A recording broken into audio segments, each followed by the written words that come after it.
Okay, shalom, shalom. Kwam Yasha'Allah, Koholoyamla, Yahweh, Bahashim, Yahushai, Bahashim, Rakah HaKodash. Double honors to our apostles and elders of Great Millstone who do rule well, that by the Spirit taught us this beautiful truth. Just want to say Thawada to all the H.I.M and Akwaf that's out here sincerely keeping the laws, the statutes, and commandments of Yahweh Bahashim Yahushai to the best of their ability. This is Yah Hanan the Waf just coming at you with another quick lesson. Praying that it's edifying by the Spirit.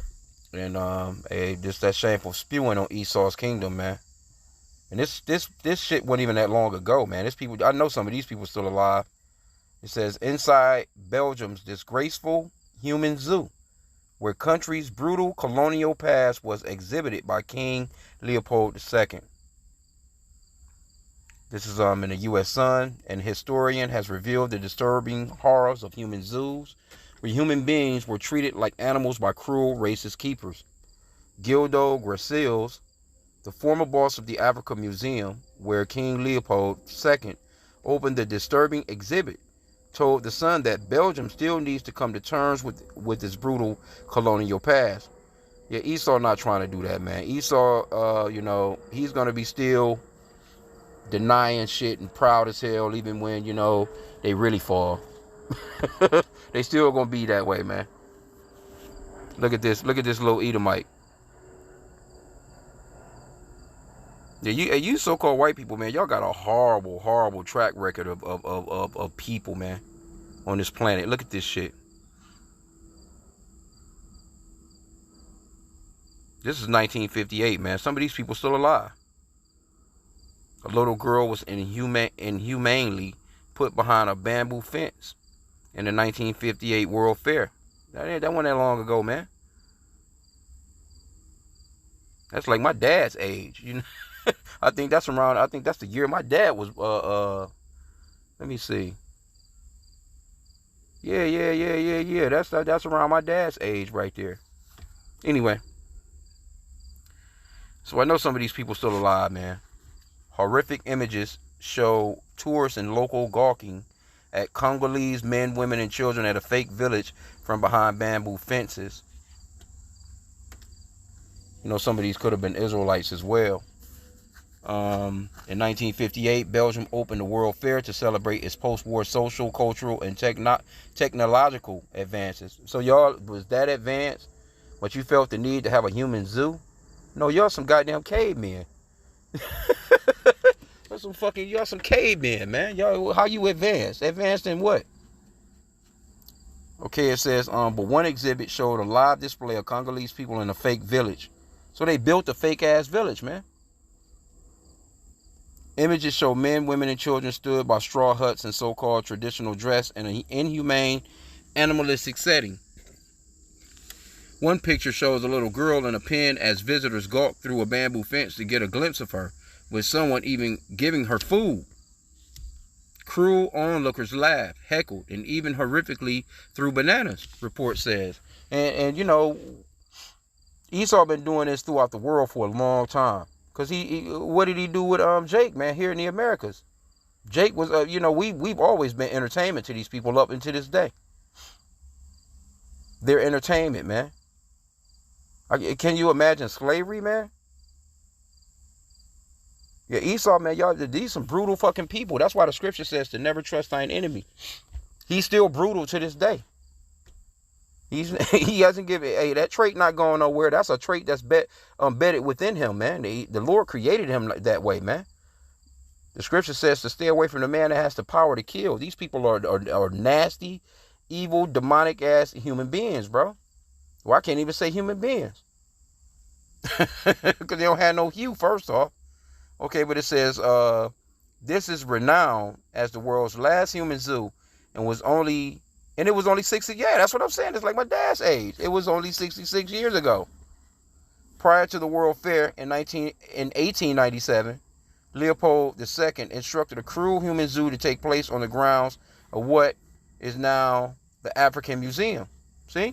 A fake village was formed in the park of the site and resulted in the horrendous deaths of 7 Congolese people. Gracils, who still sits on the board at the museum, said the museum has faced its brutal colonial past and changed the site for the better. Look at him. For what better? Why not burn that bitch to the ground? Get back all the artifacts that you fucking stole. If you feeling like you just it was so wrong. But see, this is Esau, man. He's not getting rid of any of that stuff, man. He's gonna continue on being who he is. It just is what it is. It says, discussing the 1958 World Fair Human Zoo separate the African Museum, he said, the Congolese staff felt very humiliated because people were throwing bananas and were treating them as if they were wild people. So it was very humiliating, and many people who worked at the Congolese villages basically left and resigned and went back to Congo. He continued, it was very much a propaganda instrument full of stereotypes about Africans, basically telling the story that the Belgians brought civilization to Congo. See? And that's the way that they get down. That's crafty counsel from Esau, man. Because Esau come from them caves. You can get that in. Their asses should be in an exhibit. Let's get Job real quick. Job 30. Start from let's start from the top. Matter of fact, let's see how it reads in the NLT. The New Living Translation, it says, but now I am mocked by people younger than I, by young men whose fathers are not worthy to run with my sheepdogs. Now let me read it in the KJV. But now they that are younger than I have me in derision, whose fathers I would have disdained to have set with the dogs of my flocks. See? And we know how they get down with animals, man. We know how they get down. They let the dog jump all up in the bed and tongue kiss them in the mouth. There's been all kinds of stories coming out as to how they dealing with these animals. And I'll just say that and keep it at that. Right? You know what I'm saying? It says, yea, whereto might the strength of their hands profit me, in whom old age was perished. For want and famine, they were solitary, fleeing into the wilderness in former times, desolate and waste. This was really them. While you trying to put somebody on a show as if your ass is created civilizations and shit. No, you were the people that was wearing your underwear until they disintegrated. You were the ones that had to be taught how to be civilized and wash up and keep the damn animals out of the house and this, that, and the third, man. Real cavemen. Right? It says, who cut up mallows by the bushes and juniper roots for their meat. They were driven forth from among men. They cried after them as after a thief. So they was driven forth from among men because they're the cavemen that they are.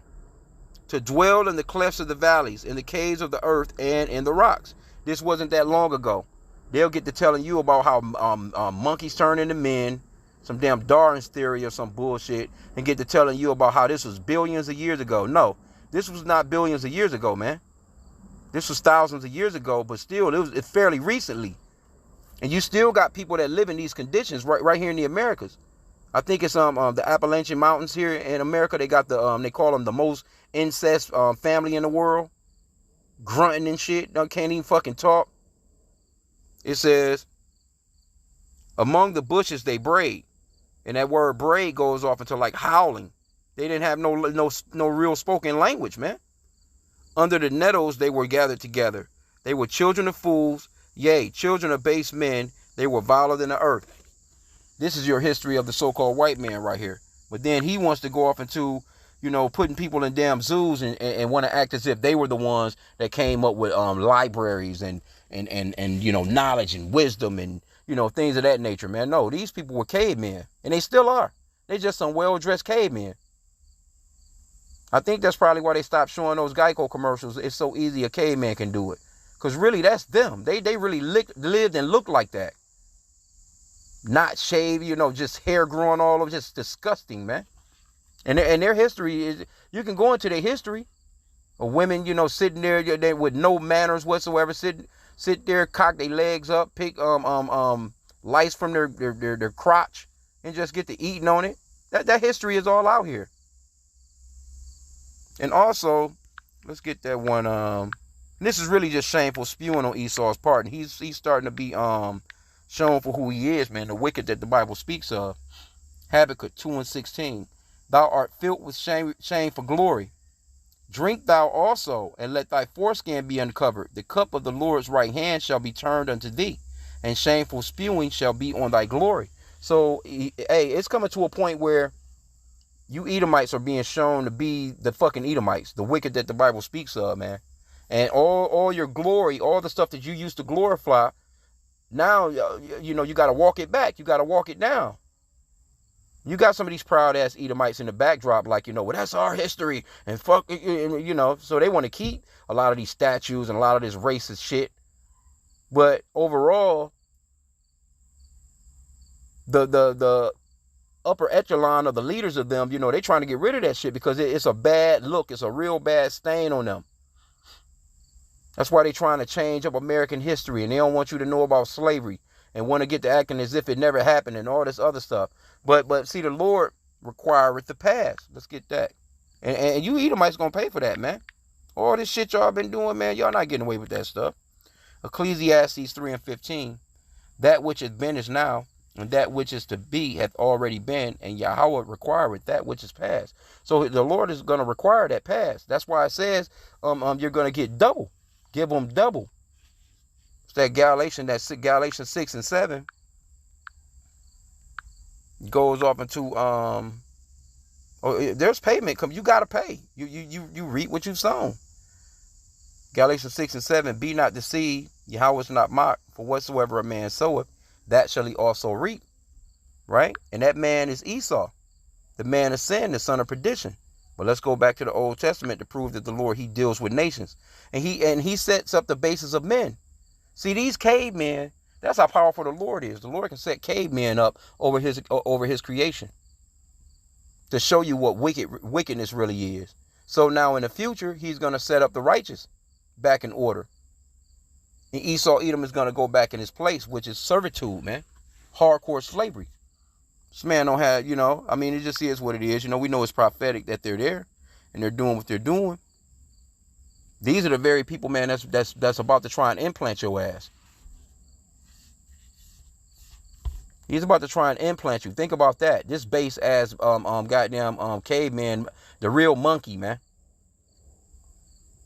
Job 34:29, when he giveth quietness, who then can make trouble? And when he hideth his face, who then can behold him, whether it be done against a nation or man only? See?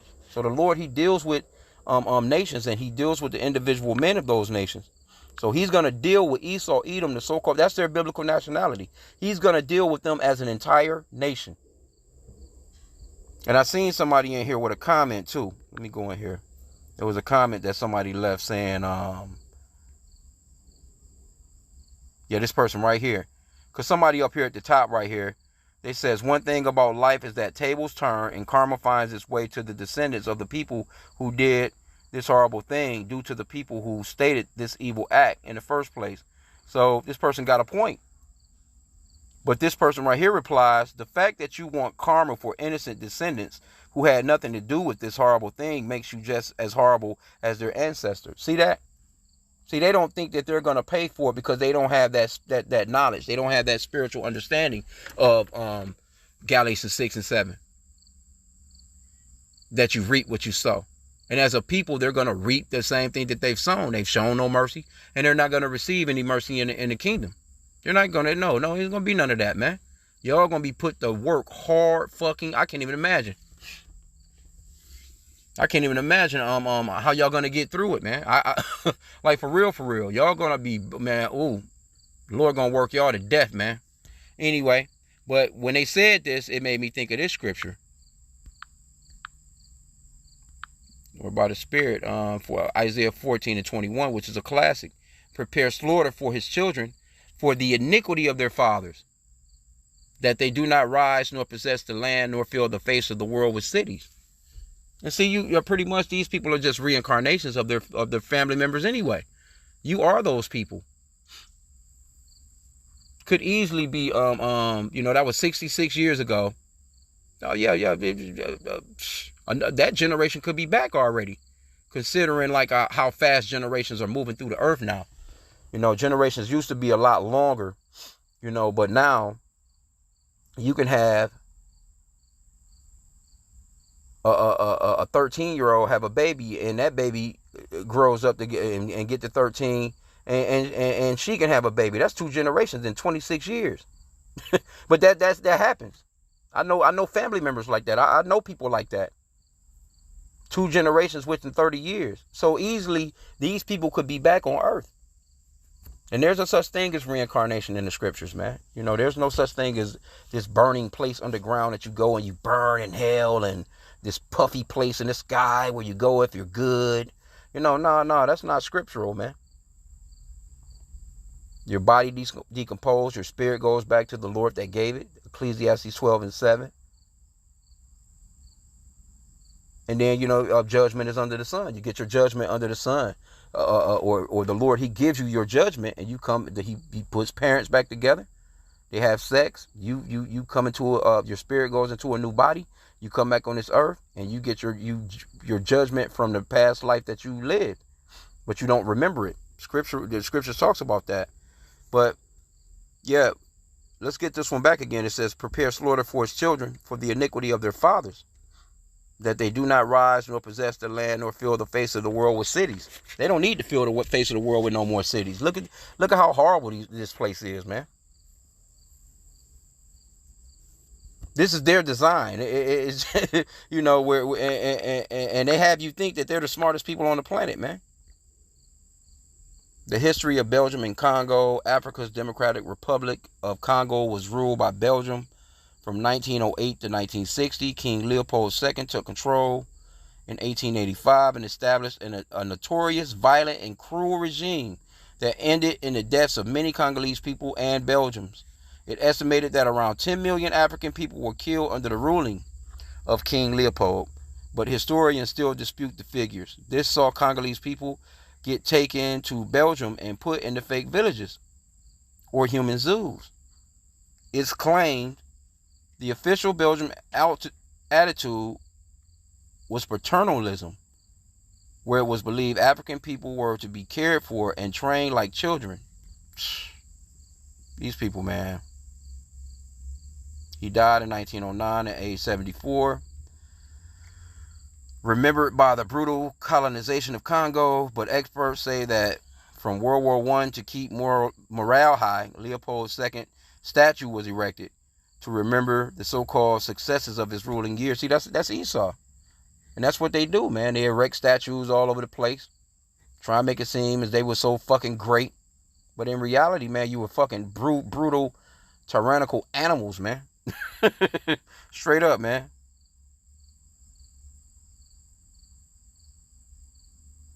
Says they say this meant the dark, murderous history was washed over and not acknowledged until the 21st century. That's how they do. But see, the Lord, he remembers that past. He requires that past, man. Says the African Museum holds a very dark history and was once a tool to indoctrinate the Belgian population to believe colonization was the right thing to do. So if it's the right thing to do, my thing is, you know, when it comes to you so-called white people, why can't it happen to you? And it goes on. It's got some more history in here. So see, when we're out in the highways and byways, and we're telling the people, you know, giving these judgments to these other nations, because that's a part of the prophetic job, man, to let them know their demise. Your ass going into slavery. So when we tell them that, they get to talking about how cruel you are. You guys are no better than the KKK. Well, damn it, we ain't burnt no crosses in no yards. We ain't throw no cocktail through no window and burn down no house. We ain't do no Rosewood or no Tulsa, Oklahoma type shit. So I don't know how you factoring us in on that math. You know, we just teaching the scriptures, what the scriptures is saying. And it's coming to a theater near you. That's basically what it is, man. The Lord, he set it up for the prophets to go out and prophesy the downfall of these kingdoms, man. And it's happening right before our very eyes. See, all this history, this used to be stuff that if you knew about it, you didn't talk about it. But this social media kicking their asses right now. And let's get one more before we end out. Let's go to the New Testament, because this is prophetic right here, that they being revealed in such a way. And I had heard about that story before. You know, you want to just stay away from a lot of this shit, man, because it stresses you, bro. You fuck around and blow a damn blood vessel, man, thinking, because, what's that, Ecclesiastes 7:7, it says, surely oppression maketh the wise man mad. You be pissed, bro. Make you blow your top, bro. For real. But anyway, this is 2 Thessalonians 2:3. Let no man deceive you by any means, for that day shall not come. What day? The coming of the Lord. except there come a falling away first. That has already happened with the Israelites, you so-called blacks, Hispanics, and Native Americans. See, we fell away from our customs. We fell away from our language through these people. They actually eradicated our whole history. Called us black, man. They calling us the two continents, African and American. They calling us all different types of bywords, but that's all prophetic, and the curses of Deuteronomy chapter 28 as well, that we will have to go through those things under our oppressor. And the scripture says that these people are our enemies. Enemies don't do you. I mean, friends don't do you like that, man. Friends don't put you in a human zoo. Friends don't load you up on boats and take you against your will and beat the shit out of you, you know, and because you don't want to, you know, because you make one slight mistake, working for their asses all damn day long. Friends don't hang you up, man, in trees. Friends don't castrate you. Friends don't demolish your family line, man. They don't demolish your family structure. These people are not friends of ours, man, and y'all got to get that through your head. But it goes on to say, let me start from the top again. Let no man deceive you by any means, for that day shall not come except there come a falling away first, and that man of sin be revealed, the son of perdition. That's Esau, the so-called white man. And he became a nation of people. That's who this is talking about. It's not some, you know, you get these stories and you got these movies where some antichrist guy, he's going to pop up and he's going to look all this beautiful white guy, you know, looking like Gavin Newsom or some shit with his hair slicked back, with his red ass chest showing from being out on the beach too long. You know, you know, Esau with the two buttons, you know, unbuttoned on his shirt. You know, with the hair moosed back, jailed back, looking doofy as hell, but supposed to be the symbol of everything beautiful. White Jesus look. Nah, man. That's not what's happening here. These people, this is a people, this is a race of people that comes from a man named Esau. Edom. Jacob's brother, the twins. This is what this fight is all about. This is their time to rule. And their time to rule is almost up. And the way we know that their time to rule is almost up is because they will be revealed in the last days. Because again, they used to be proud of stuff like this. They sit around, laugh, giggle, and talk. Now you got these so-called white people running around, you know, talking about how, you know, everything is okay. We're all equals. Yeah, that was a long time ago. No, that shit wasn't that long ago. Fuck you mean, 1958? Shit, my dad's still alive. My uncles, my aunties still alive. You know, it's plenty of so-called white people that were back then that was, you know, alive. You figure 66 years ago, let's just say a person might have been 10 years old, 12 years old or so. You know, now they're pretty much, you know, at the age of, these people are alive. I'm willing to bet you it's people over in Belgium that can remember that. They probably got postcards from that shit. They probably got stuffed animals or some shit, like it was a fair they went to or something. They got you know, souvenirs, man. Probably souvenirs they probably done passed on to their children. See? So, hey, that shameful spewing is on Esau, man. Esau started to be, you know, identified as the wicked that the Bible speaks of. This man is the fucking wicked, man. And he's cruel, man. When you talking about the type of hatred that he has, it's a cruel hatred.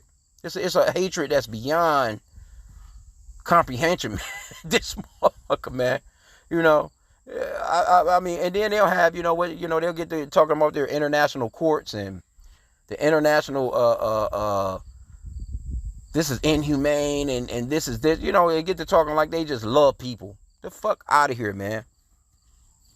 These people are the destroyers of the earth, man. And see, and though if these are Hamites, we don't give a fuck, you know what I'm saying? But, I mean, because them Hamites, man, they done us pretty dirty too. And we're not Hamites, man. We're not Africans. You Negroes don't get to thinking that you're Congolese. We're not the same people as them, man. Everyone with melanin is not the same people. That's one thing that Esau is pushing the earth too. That we all fit together. 54 countries in the continent of Africa. We're all 54 countries. We're everybody there. We're Ugandans. We're Zimbabweans. We're fucking Ghanaians, we're Mozambican, whatever the fuck. We everybody. How the fuck you a whole continent? That's not an ethnicity, man. We are Hebrew Israelites from our respective tribes, man. We come from Abraham, Isaac, and Jacob. Jacob's name was changed to Israel, or Yasharallah in the Hebrew tongue. We are princes of the power, man. We're not no goddamn bone through the nose ass Africans. See, Esau knew who they was getting and rounding up when they brought us here, man. They weren't rounding up people that didn't know how to work. They was rounding up pretty much royalty, man. People that had a sense of, how to head a household. Why you think they had Jake in their houses?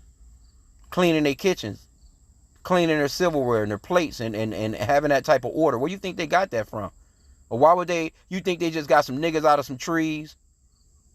Some niggas swinging from some trees in a jungle, and all of a sudden they just learn how to just perfect carpentry and make all these inventions and do all these things. No, we had a system in our community already rolling, man. They wasn't grabbing up some dumb fucking African, man. Why would you? You're gonna want the best of the pick of some slaves. Hell, Esau even do that with cattle. So why would he do that? If he's gonna bring in some dumbass slaves, he's got a really super duper train. Nah, he's gonna bring in the best of them that already know those things. Because when you have a slave ledger, or pretty much what they're gonna tell you is he specializes in this, He's and so a lot of these Hamites, they were the ones trading us to the so-called white man, them Africans. And so they already knew he come from this family. He's proficient in this. He knows this. He knows this. Shit, Jake was playing instruments and shit. Jake knew how to read. Just in another, just not the English shit. Jake was very industrious, man. We were very industrious people and good at accounting. We know how to keep books. What do you think what was going on in slavery, man? When you was in slavery, the so-called white man, of course, he's keeping the main books, but he would have Jake would know more about his farm than he would. Jake wasn't stupid, man. Jake just had to pick up on another language. You see some of that stuff in movies like, Roots and stuff like that. I mean, it gives you a little bit of depiction of what was going on, but, man, that's just probably 1% of what was really happening. You get to watching movies like Mandingo and shit like that, the movies that was coming out in the 1970s, where Esau really started to just tell on himself. And that's another scripture, too. Let me get that one. Esau started to tell on himself, man, during the 1970s, when you started to see those period pieces like that.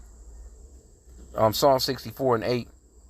So they shall make their own tongue to fall upon themselves. All that see them shall flee away. See? This is them telling on themselves right here. Because they can easily say, no, we're not going to run this story. But this story has been ran already. But look at this dude. The honorary director. Are you fucking kidding me? Man, y'all people going to pay, bro. Y'all some fucking hypocrites. And a fucking joke at that, man. Because y'all some damn cavemen running the earth. And the scriptures talks about how the Lord would set up the bases of men over the planet, man. Where he has that ability. Matter of fact, I think I was reading it. Was it, trying to think, was it Daniel 5:20 I was reading yesterday. I know it's Daniel 4:17 talks about that too.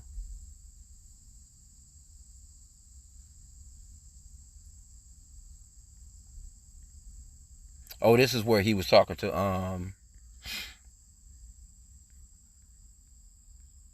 King Nebuchadnezzar's son, and while he was drinking out of the goblets and drinking out of the Lord's utensils from the temple, and praising the God of gold and silver and all that other silly shit.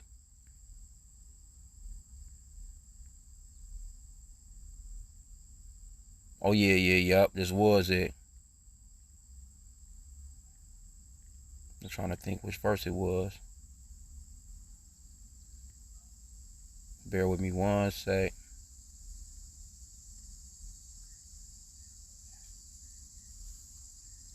Because he going to give him the rundown. Let me see.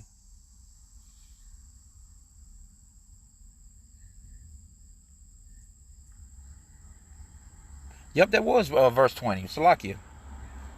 Let me start at verse 19. It says, and for the majesty that he gave him, all people, nations, and languages. Now this is talking about Yahweh, how he set Nebuchadnezzar up. Nebuchadnezzar, base man too, but he set him up to run his whole, pretty much run the earth at the time.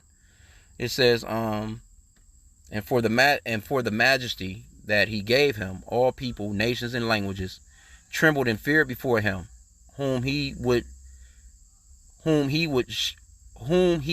slew, and whom he would keep alive, and whom he set up, and whom he would put down. So he had control over life and death, pretty much, man. With a person, man, he kill your ass with no problems, man. There ain't nobody gonna do nothing to stop it. Verse 20 was the point, though. It says, but when his heart was lifted up. See, this is the point. This is Esau. This is how we know this place is gonna soon fall. It says, but when his heart was lifted up, and his mind hardened in pride. And that's Esau. What the scripture talks about, pride coming before destruction, a haughty look before a fall, right?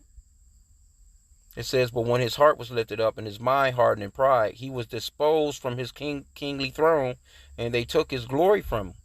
So, and this is what's going to happen to Esau, his kingly throne. But see, this time, it's going to be taken permanently. And Yahweh Shai is going to run the world, man. It ain't going to be no more Edomites or you nations being above and no areas over the Israelites, man. You can forget about that. That is not going to happen. That is not going to happen. No more, man.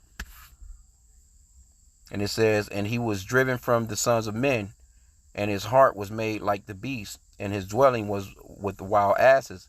They fed him with grass like oxen, and his body was wet with the dew of heaven, till he knew that the Most High God ruled in the kingdom of men, and that he appointed over it whosoever he will.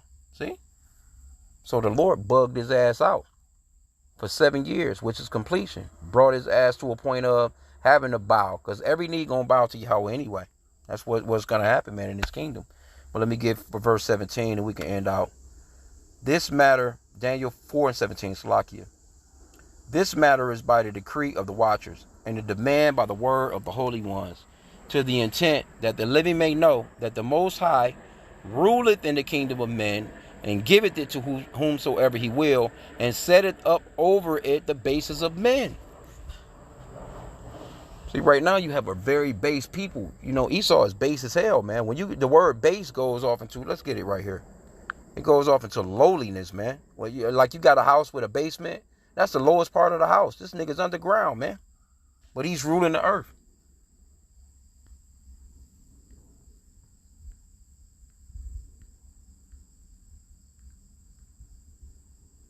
It's Sapar, H8215. See, lowliest of station. He's the lowliest of station is running the earth right now. The lowliest people in the world are running the earth because the Lord has the power to do that. And the same way that he put him in power is the same way he's going to take him out of power. Right? So, hey, we're just waiting, man. We're just waiting. As a matter of fact, I can't get one more. Let's get another one real quick. Let's go into the real future of Esau. Revelations 13, let me start at verse 9. If any man have an ear, let him hear. He that leadeth into captivity shall go into captivity. He that killeth with the sword must be killed with the sword. Here is the patience and the faith of the saints. See? So this is what's about to happen out here, man. Esau is going directly into hardcore slavery. Then weren't they the ones that led into captivity? We read in Galatians 6 and 7 that the Lord is not mocked. That a man soweth, that shall he also reap. So that person was saying, why should somebody have to pay for what their ancestors pretty much overall done? Because you're living off the benefit. You're benefiting off of what your ancestors done. You're not making your governments, your people that are in power are not coming up with no ways to try and rectify the situation. And really, in reality, they can't, because they can't replace that blood. See, monetary value shit, you might land, little shit like that, them artifacts, things like that. Yeah, they can give shit like that back, type of deal, But really, in reality, even monetary wise, it still won't match up. But we're talking about all the men and women and children that you slaughtered, man. You can't pay for that. You got to pay for that. Only way you can pay for that is with your own blood. The scriptures talks about that. Where the only way that you can pay, basically the only way you can pay for the blood of someone else is by your own blood. And I'm sure that guy, he played his part though. That king, he played his part. He only done what the Lord set him up to do. Because man's goings are of the Lord, you know what I'm saying? So he played his part. He couldn't do nothing other than what the Lord wrote in the script for his ass to do, but he's gonna pay, because the script is gonna be, his ass is gonna be in chains. All these kings that's been throughout times, their asses is gonna all be in chains, and we're gonna know exactly who they were in those time periods too, I believe, because we're gonna be law, statutes, and commandments are gonna be written on our minds and our hearts. So we're gonna know a lot more shit, probably all knowing, not sure exactly to the extent of, but we're definitely gonna be on a level. We're gonna be on a level, and we're gonna be able to really see what Esau has done to us as a people, man. All the little backdrop shit, the shit that we don't get to see them actually really discussing in the dark, So we just waiting, man. We getting there though. So I say, hey, hang on. We almost there, and you can clearly see this kingdom is falling anyway. Esau, Edom kingdom, his kingdom is falling all over the planet. Look at this shit. Yeah, just petting him like he's just some cute little puppy. Yeah, man. Wicked as hell. They built this to look like they were in their own land, man, and set up pretty much an exhibit, man. Shit is crazy, bro. They're gonna pay for this shit. There's no way they're getting away with this stuff, man. So I'm gonna end out there. I pray that the lesson was edifying. With that, Kwame Yashal in the Bible Ball.